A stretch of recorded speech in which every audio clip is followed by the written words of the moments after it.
Hello, welcome back to Oliver's Greenhouse. Now in this episode we're going to be looking at tuberous sundews, and we're also, there's not a lot to see at the moment because for those of you that are familiar with tuberous sundews, at the moment they are literally just little tubers. They're not even tubers, they're little corms really. They're little balls of dormant plant material at the moment. So I've got three different species. I've got Drosera peltata.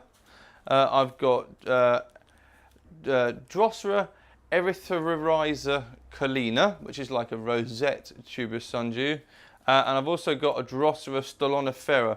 Now at the moment they are just in little bags of sand, which I've put a tiny drop of water in just to stop them from dehydrating. I'll pick you guys up and we'll quickly have a look and see what we're looking at. Okay, so here are my three bags. I'll try and put them in try and get them in the right location where you can actually see what's in here. Okay, so hopefully you're going to be able to see that. That'll focus on it. That's what we've got at the moment. So it's like a little tiny corm. You should hopefully still be able to focus in on that. So that's Drosera stolonifera, and the others look very similar as well. They're just like a little tiny fleshy corm, tuber, whatever you want to call it, and they're just currently sat in a little bit of aquarium sand with a tiny bit of moisture. I mean a microcosm, like a pipette's full of water, just to stop them from dehydrating, because believe it or not they will actually dehydrate. And there's the last one, just with my fingers in there. So unlike other species of Drosera, I'm going to move you and talk at you as I'm moving you. Right, okay. Point you up there. Hopefully the backlight is not too horrendous. So unlike many forms of Drosera, a lot of which, so if they're temperate, they're going to grow during the summer months, the spring and the summer months, and they're going to start going dormant in the autumn. You've got tropical sundews, of which there aren't a great deal.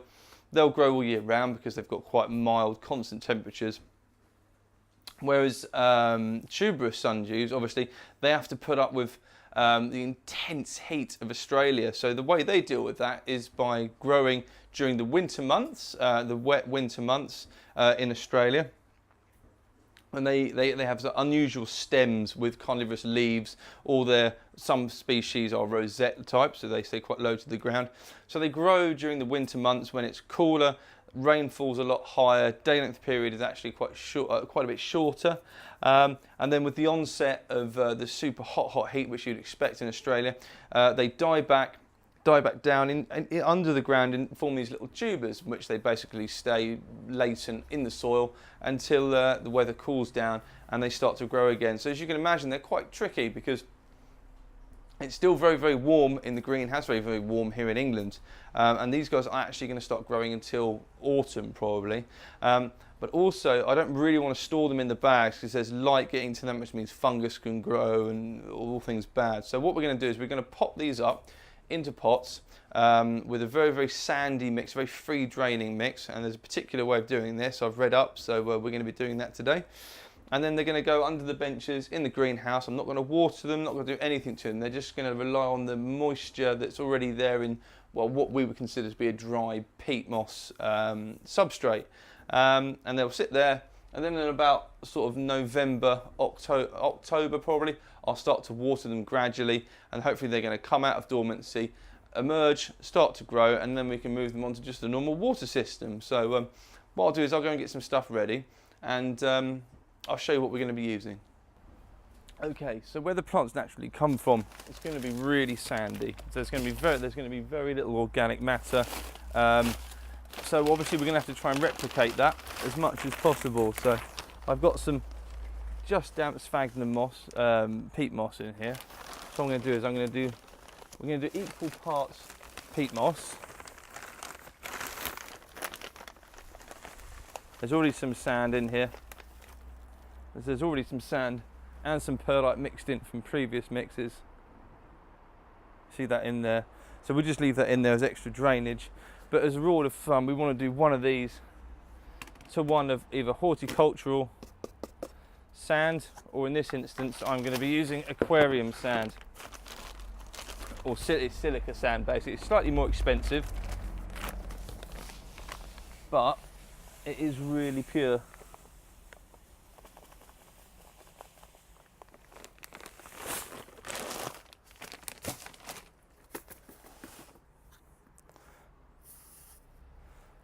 So I'll just give this a quick mix up so you can see it. I'm not going to make you sit through the whole process because it won't be very interesting.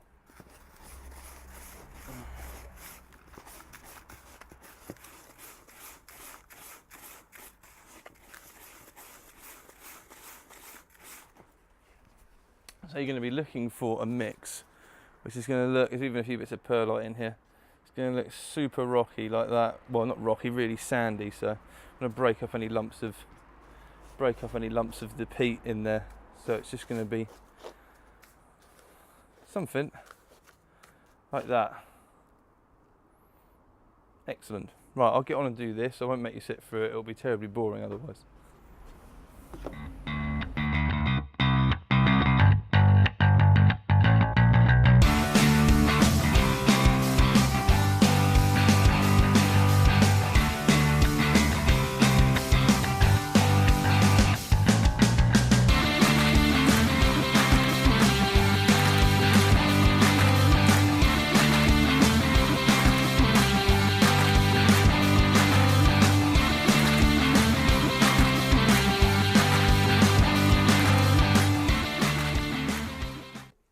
Okay, so for this next bit, you're going to need a marker pen. Move this light out of the way so we've got a bit, that's a bit better. I've got an ordinary biro here, but it's got quite a large end on it here. Okay, so that you're going to see why we're going to need this in a minute. A ruler as well, or something to measure with. And, oh yeah, the tweezers. Tweezers are going to be very important, okay.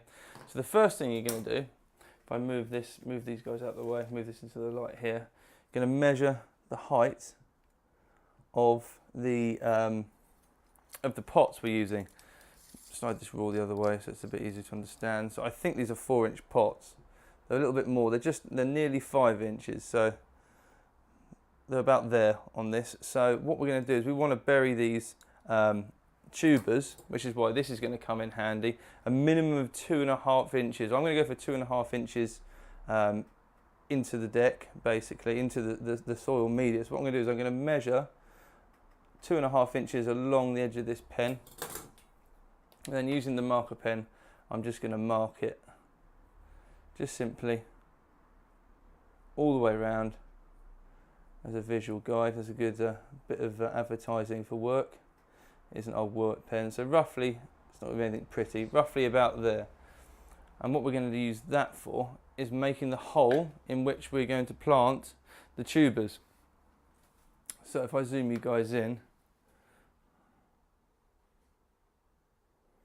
there we go. So for each of the pots, what we want to do, this is without extracting light, in the centre of the pot, just push our pen down about there. There we go, and hopefully we can pull it out, leaving a nice little hole in the top of the pots. Okay. Now there's something quite specific about how we plant these tubers. They have what's called an eye, which looks like a little indentation in the tuber itself. And what happens is the new shoot emerges from the dormant tuber. If I zoom out, that's where it emerges from the tuber. So we need to make sure that's facing upwards, which isn't going to be that easy. Because if I zoom in and out, like this. Okay, hopefully you guys are going to be able to see this if I can move the light in close enough. Get it all lined up. So that's our tuber.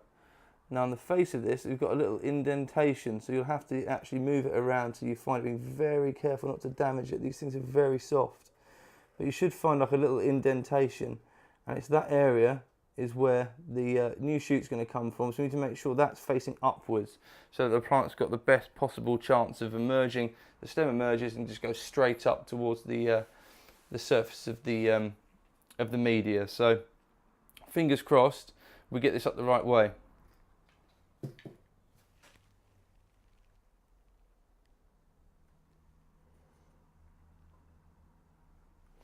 The next thing to do is going to be, once we've found out where the eye of our tuber is,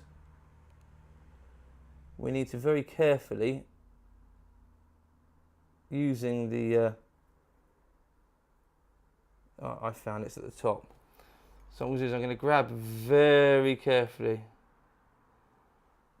the tuber, and I'm going to put it down until I hit resistance. Then I'm going to let go. But I'm not going to fill the, I'm not going to fill that in just yet, because what we're going to do is we're going to fill the hole, or what is now effectively a tube, which leads down to the tuber, with some pure sand. And what that's going to, it's going to, there won't be any hindering of the new shoot as it emerges. So I need to work out some way of doing this without making too much of a mess.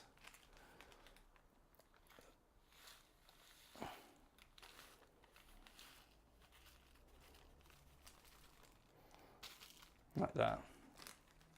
And we don't want to tamp it down with our fingers. What we want to do is just pick up the pot like that, and just give it a little knock like that. And what that's going to do, hopefully the sand's going to go down inside the tube. We don't need to do any watering. As the sand start again is going to fall down inside the tube that we made with the pen, the indentation, the media, down to the tuber, which is sitting at the bottom of that tube of sand. So then when the stem emerges, it's just got to push through sand rather than through slightly damp media.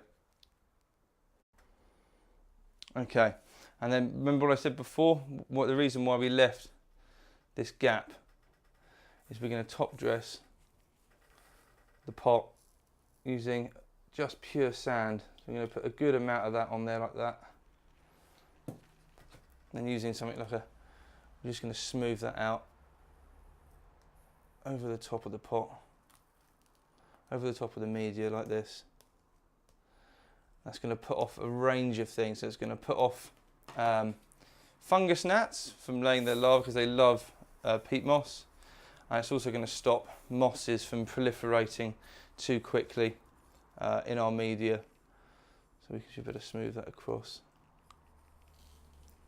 like this, making sure we get all the surface of exposed media covered.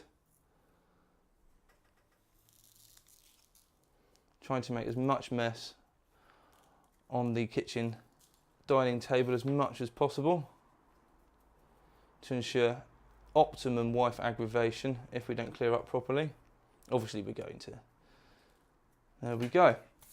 Now obviously the next thing to do is to tag this.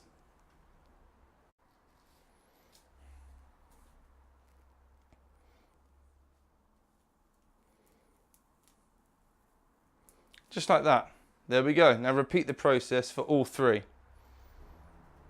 Okay, so here's all three pots.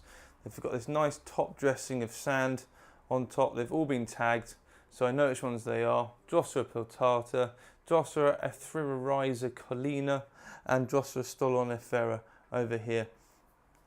All done, ready to go in the greenhouse. Now it's still imperative, don't water yet. I don't know how it will, you're going to be in other parts of the planet basically.